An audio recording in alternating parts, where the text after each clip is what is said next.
Tem um hino que, para muita gente no Brasil, é bem mais do que só música. É uma memória, uma oração que se canta. Mas você já parou para pensar que por trás da melodia tão familiar de Alvo Mais que a Neve, o hino 39 da harpa cristã, existe uma história incrível, quase secreta. É uma jornada que cruza oceanos e conecta vidas que, a princípio, não tinham nada a ver uma com a outra. Vamos desvendar isso juntos. Olha, antes de a gente mergulhar de cabeça nessa história, um ponto importante. Tudo o que vamos ver aqui é fruto de uma pesquisa bem cuidadosa, que bebeu de várias fontes históricas. E como toda viagem ao passado, é uma busca por clareza, sempre aberta a novas descobertas. O nosso compromisso é apresentar os fatos da forma mais fiel possível, tá bom?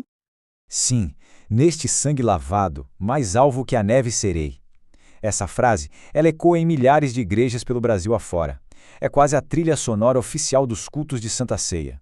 É mais que uma letra, sabe? É uma declaração de fé que consegue unir gerações. Mas, de onde veio essa promessa cantada? Qual a origem real dela?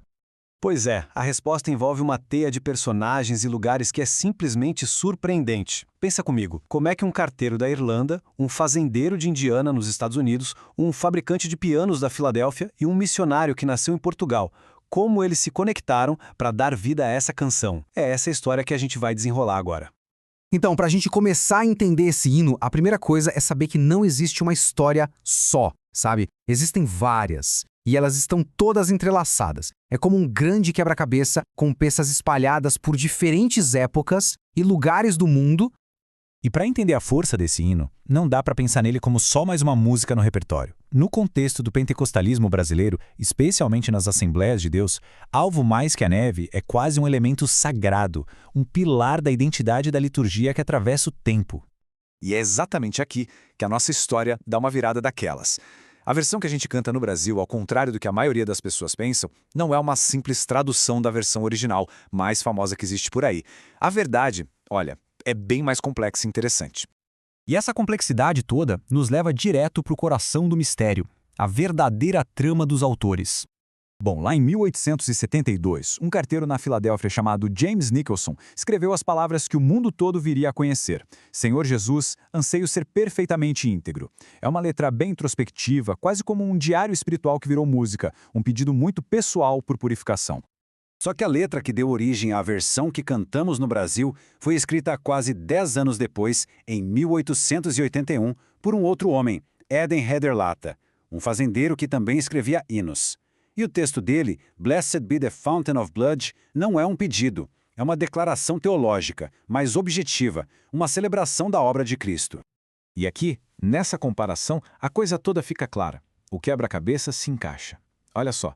A versão do Nicholson começa com um pedido pessoal, Senhor Jesus, anseio. Já a do Lata começa com adoração, bendita seja a fonte. E a harpa cristã, bendito seja o Cordeiro. A linhagem é inconfundível. A nossa versão vem direto do texto do fazendeiro Lata. Ok, então se as letras vêm de fontes diferentes, o que é que conecta todas essas versões? O que une tudo isso? Bom, a resposta está na música. Naquela melodia inesquecível que todo mundo reconhece na hora. O compositor por trás dessa melodia era William G. Fischer, filho de imigrantes alemães.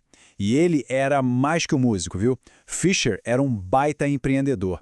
Ele transformou a paixão dele num império, fundando a Fischer & Son, uma das maiores fabricantes de pianos da Filadélfia. Ele estava bem no centro da cena musical religiosa da sua época.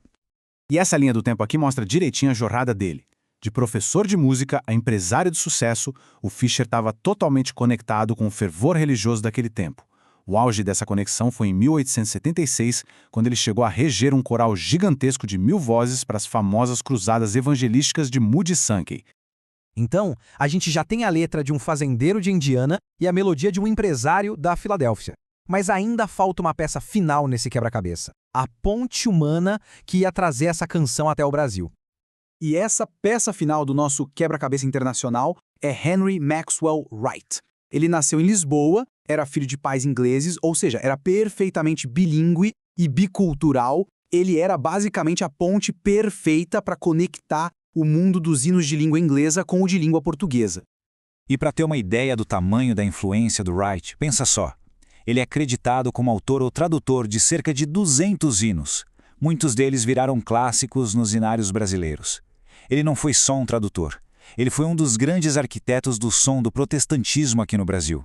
Foi então que, em 1914, Wright tomou uma decisão que iria moldar a fé de milhões de pessoas. Ele tinha as duas letras disponíveis, mas fez uma escolha pastoral. Em vez da súplica pessoal do Nicholson, ele escolheu a declaração doutrinária do Lata.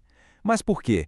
Porque para uma comunidade de fé que ainda estava se formando, o texto de Lata funcionava como um alicerce teológico, uma ferramenta de ensino clara e objetiva sobre o sacrifício de Cristo. E essa escolha do Wright, lá atrás, acabou selando o destino do hino no Brasil. O que nos traz até hoje ao seu legado, seu ritmo tão particular e até os debates que ele gera atualmente. Uma das coisas mais curiosas que aconteceram com o hino aqui no Brasil foi o ritmo. Ele ganhou um balanço, um swing de valsa, sabe? Geralmente tocado em compassos 6/8 ou 3/4, pelas orquestras e bandas das igrejas. Essa cadência o abrasileirou, dando uma identidade sonora que é só nossa. Mas no fim das contas, o coração do hino, a sua promessa central, permanece na força dessa metáfora aqui, alvo mais que a neve. E é claro que essa imagem tão poderosa levanta uma questão cultural e sociológica muito relevante. O que significa e qual o impacto da metáfora da neve num país tropical e com uma diversidade étnica tão grande como o Brasil? Esse debate, hoje em dia, se desenrola em duas vertentes principais. De um lado, uma perspectiva mais crítica sugere que essa associação repetida entre pureza e brancura pode, mesmo que sem intenção, acabar reforçando um racismo simbólico. Por outro lado, uma outra visão defende que a metáfora é puramente bíblica, se referindo à pureza da alma e à luz de Deus, como está lá no Salmo 51, sem nenhuma intenção ou implicação racial.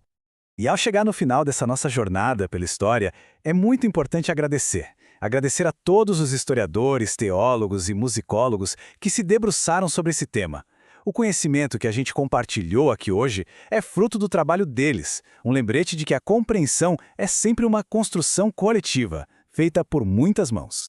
E isso tudo deixa a gente com uma última reflexão. A história do hino 39 nos mostra que até as coisas que parecem mais familiares podem ter origens super complexas e surpreendentes. Então, fica a pergunta no ar: que outras histórias incríveis será que estão escondidas nas canções que a gente canta todos os dias?